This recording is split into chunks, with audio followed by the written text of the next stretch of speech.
Parlons toujours du New Africa's Builders. À tes résolutions répondra ton succès. C'est le thème de cette 6e conférence internationale de la coalition des chrétiens hommes, femmes d'affaires et décideurs qui s'est déroulée du 9 au 10 février 2025 à Abidjan. Un rendez-vous qui a tenu toutes ses promesses.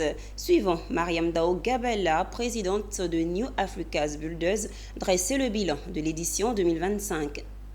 D'abord, je voudrais dire que la coalition des chrétiens hommes-femmes d'affaires, c'est une plateforme qui a 3 volets.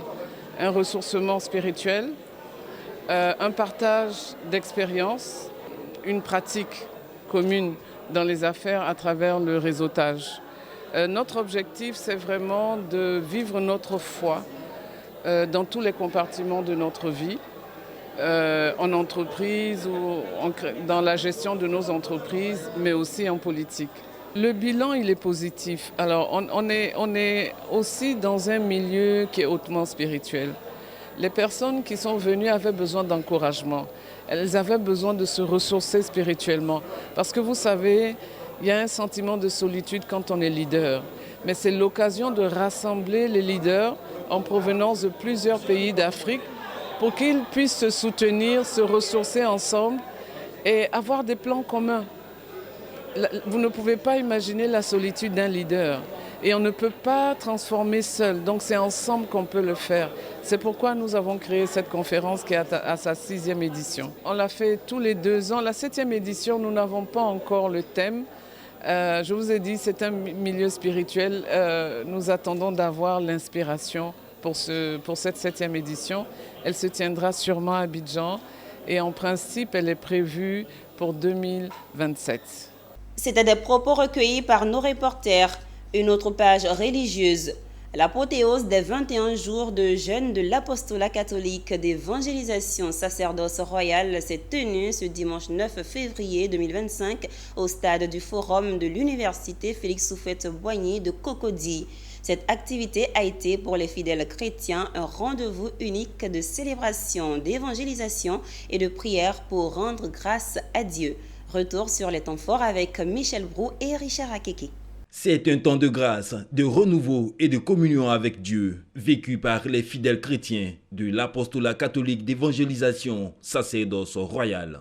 Après 21 jours consacrés au jeûne, le temps était venu d'immortaliser ce moment particulier dans une atmosphère d'adoration collective. La meilleure de la vie. Regarde ton voisin, faut lui dire ça.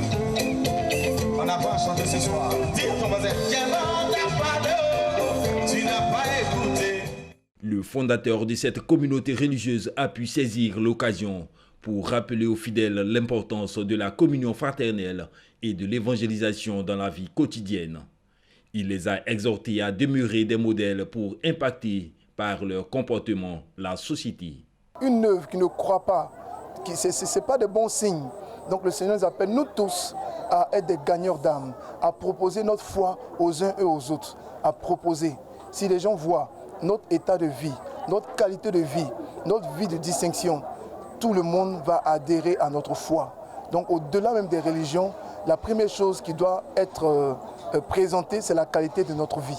Si notre vie donne envie de suivre Dieu, peu importe ma religion, si je dis que je suis du ciel, tout le monde va me suivre. Donc c'est à nous de donner de la valeur au Dieu que nous prions. Donc j'invite tous les chrétiens, j'invite les non-chrétiens à œuvrer pour un monde juste, un monde de paix, un monde d'harmonie.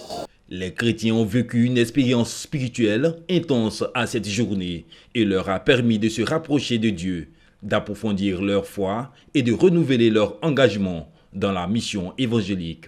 C'est la fin des 21 jours de jeûne, donc il faut célébrer, il faut dire merci au Seigneur parce qu'on a jeûné et maintenant il faut rentrer dans la louange, il faut rentrer dans l'adoration pour se ressourcer. Donc je suis venu pour pouvoir participer à ce moment, aussi échanger un temps de communion avec mes frères d'ici. Sincèrement, je me sens bien.